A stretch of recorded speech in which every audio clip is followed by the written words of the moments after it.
Exam வந்து கொடுக்குறது என்ன எலிஜிபிலிட்டி, யாரெல்லாம் அப்ளை பண்ணலாம், இந்த ஸ்கூலுக்குள்ள போகணும்னா என்ன ஏஜ் கிரிட்டீரியா, எந்த மாதிரி எக்ஸாம் இருக்க போது, எக்ஸாம் பேட்டர்ன், இதெல்லாம் டீட்டெயிலாக இந்த வீடியோவில் வந்து பார்க்க போகிறோம்.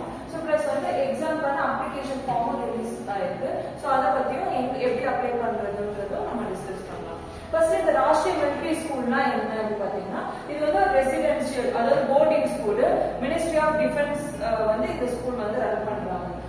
இந்த ஸ்கூல் வந்து பொறுத்த வரைக்கும் டிஃபென்ஸ்ல ஒர்க் பண்றவங்களோட பசங்க பிளஸ் சிவிலியன்ஸ் ரெண்டு பேருமே இந்த ஸ்கூல் வந்து அப்ளை பண்ணலாம். இது சிபிஎஸ்இ பேட்டர்ன்ல ரன் ஆகக்கூடிய ஒரு ஸ்கூல். ஸோ இந்த ஸ்கூல் எங்கெல்லாம் இருக்கு பார்த்தீங்கன்னா, இந்தியாவில் 5 பிளேசஸ்ல இருக்கு. சவுத்ல வந்து பாத்தீங்கன்னா பெங்களூர், பெல்காம் 2 இடத்துல இருக்கு, ரெண்டுமே கர்நாடகாவில் இருக்கு. ராஜஸ்தான் வந்து அஜ்மீர் அப்புறம் ஜோத்பூர்ல இருக்கு. பிளஸ் வந்து ஹிமாச்சல் பிரதேஷ்ல வந்து சேல் அப்படிங்கிற ஒரு இடத்துல வந்து இந்த ஸ்கூல் வந்து இருக்கு. நெக்ஸ்ட் எப்படி இந்த எக்ஸாம் வந்து நடக்க போகுது, யாரெல்லாம் எக்ஸாம் எழுதலாம் பாத்தீங்கன்னா, கிளாஸ் 6th 9th என்றாகக்கூடியவங்க, அதாவது இப்போ வந்து அவங்க கிளாஸ் 5th இல்ல கிளாஸ் 8th படிச்சிருக்க ஸ்டூடெண்ட்ஸ் வந்து இந்த எக்ஸாம் வந்து எழுதலாம். இந்த எக்ஸாம் வந்து OMR பேஸ் பண்ண ஒரு எக்ஸாமினேஷன். இந்த ஸ்கூல்ல போகணும்னா காமன் என்ட்ரன்ஸ் டெஸ்ட் அப்படின்ற எக்ஸாம் வந்து எழுதி இந்த எக்ஸாம் கிளியர் பண்ணி ஆரம்பிச்சு வந்து போகணும். இதுக்கான ஏஜ் எலிஜிபிலிட்டி என்னன்னு பாத்தீங்கன்னா, கிளாஸ் 6th ஜாயின் பண்றதுக்கு 10 to 12 இயர்ஸ்க்குள்ள இருக்கணும். Exact age date of birth என்னவா இருக்கணும்னா, 1st April 2013 அப்புறம் பிறந்திருக்கணும். 31st March 2015 இந்த 2 டேட்ஸ்க்குள்ள பிறந்த பசங்க பொண்ணுங்க 2 பேருமே இந்த எக்ஸாம் வந்து கொடுக்க முடியும். நெக்ஸ்ட் கிளாஸ் 9 அட்மிஷன், இப்போ 8th ஸ்டாண்டர்ட் படிச்சுட்டு இருப்பீங்க, அவங்க வந்து 13 to 15 இயர்ஸ் உள்ள இருக்கிறவங்க வந்து இந்த எக்ஸாம் வந்து கொடுக்க முடியும். Exact age date of birth என்னவா இருக்கும்னா, 1st April 2010 அப்புறம் பிறந்திருக்கணும். 31st March 2012 இந்த 2 டேட்குள்ள பிறந்தவங்க இந்த எக்ஸாம் கொடுக்க eligible for class 9th admission. இதுவும் பசங்க பொண்ணுங்க 2 பேருமே இந்த எக்ஸாம் வந்து கொடுக்க முடியும். இதுல வந்து பேரண்ட்ஸ் வந்து டிஃபென்ஸ்ல இருந்து அவங்க வார்ல இது மாதிரி இருந்து அதாவது கிரிமினல் ஆக்ஷனா இருக்காங்க அப்படின்னா ஒரு 6 months ஏஜ் ரிலாக்ஸேஷன் இருக்கும். இது வந்து கிளாஸ் 6th கிளாஸ் 9th 2 பேருக்குமே அப்ளிகபிள் ஆகும்.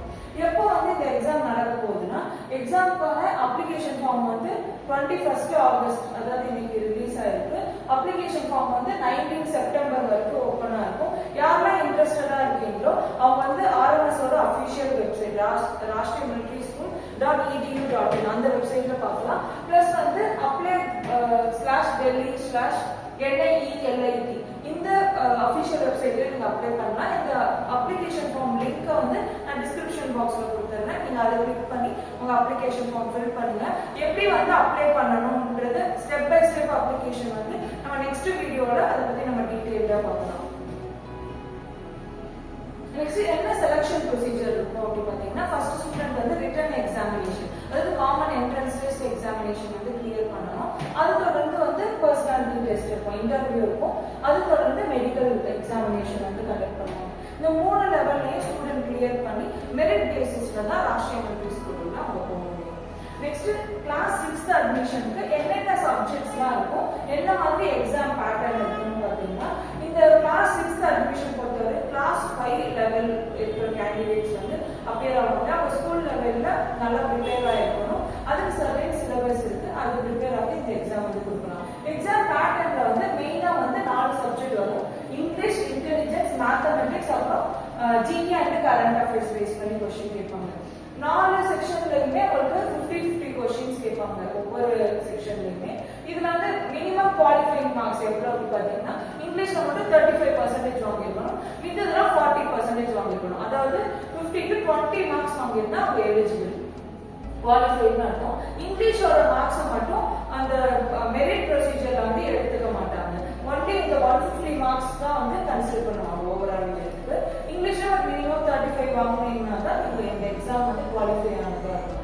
நெக்ஸ்ட் ப்ரொசீஜர் வந்து இன்டர்வியூ வந்து மினிமம் 20 மார்க்ஸ்க்கு நடக்கும். நெக்ஸ்ட் வந்து கிளாஸ் 9th அட்மிஷன் பாத்தீங்கன்னா உங்களுக்கு வந்து 5 சப்ஜெக்ட்ஸ் வரும். 2 பேப்பரா ஸ்பிளிட் ஆகி வரும். பேப்பர் 1ல வந்து உங்களுக்கு இங்கிலீஷ், ஹிந்தி அப்புறம் சோஷியல் சயின்ஸ் இருக்கும். இப்போ இங்கிலீஷ்ல 50 மார்க்ஸ் வரும், ஹிந்தி 20 மார்க்ஸ் இருக்கும், சோஷியல் சயின்ஸ் 30 மார்க்ஸ் இருக்கும். ஹிந்தி வந்து உங்களுக்கு ரீட் அண்ட் ரைட் பண்ற அளவு இருந்தா போதுமானது.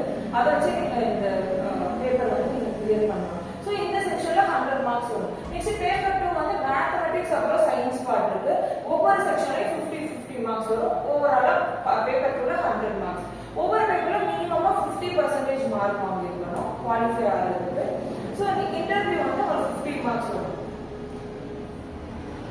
நெக்ஸ்ட் என்ன பேசிஸ்ல வந்து இன்டேக் நடக்குது அப்படின்னா இதுக்கு ரிசர்வேஷன் இருக்கு. சீட் ரிசர்வேஷன், சீட் மேட்ரிக்ஸ் எப்படி பிரிக்கிறாங்க பாத்தீங்கன்னா 70% ஆஃப் சீட்ஸ் வந்து டிஃபென்ஸ்ல இருக்கிறவங்க, ஆர்மி, நேவி, ஏர்ஃபோர்ஸ்ல சோல்ஜரா இருப்பாங்களே, சிப்பாயில வந்து ஜேசிஓ ரேங்க்ல இருக்கிறவங்களுக்கு 70% வந்து சீட் ரிசர்வேஷன் போகும். இதுல வந்து எக்ஸ் சர்வீஸ் பர்சனலும் இன்க்ளூடா வருவாங்க.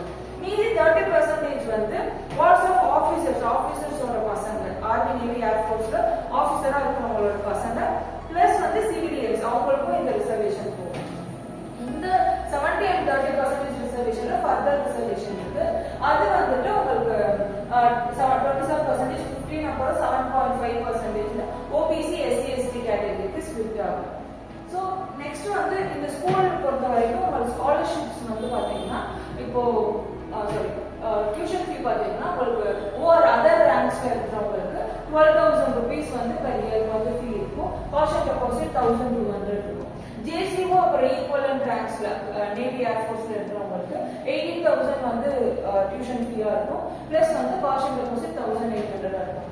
எக்ஸ் சர்வீஸ் பர்சனல்ஸ்க்கு வந்து 25,000 இருக்கும். காஷன் டெபாசிட் 3,800 இருக்கும். சிவிலியனுக்கு வந்து 51,000 rupees இருக்கும். காஷன் டெபாசிட் 6,000 rupees இருக்கும். இதுல வந்து எல்லா கேட்டகரிஸ்ல இருந்து எஸ்சி, எஸ்டி பீப்புள்ஸ்க்கு வந்து 25% வந்து ஃபீ வந்து உங்களுக்கு ஃபீ வந்து பே பண்ணா போதுமானதா இருக்கும். நெக்ஸ்ட் எக்ஸாம் டேட் வந்து பாத்தீங்கன்னா உங்களுக்கு எக்ஸாம் டேட் இப்போ ரிலீஸ் ஆகல. மோரோவர் இந்த எக்ஸாம் வந்து மோஸ்ட்லி டிசம்பரோட செகண்ட் வீக்கெண்ட்ல தான் இந்த எக்ஸாம் வந்து கண்டக்ட் பண்ணுவாங்க. டேட்ஸ் வந்ததும் நம்ம இப்போ அப்டேட் பண்றோம். ஸோ நெக்ஸ்ட் வந்து எப்படி அப்ளை பண்றது, இதுக்கான வீடியோ வந்து அடுத்து நம்ம போஸ்ட் பண்ணுவோம். ஸோ இன்ஃபர்மேஷன் வந்து யூஸ்ஃபுல்லா இருக்கு. இல்லை உங்க தெரிஞ்சவங்க யாராவது class 5th or class 8th படிக்கிறாங்கன்னா இந்த வீடியோ வந்து நீங்க ஷேர் பண்ணுங்க. Thank you so much.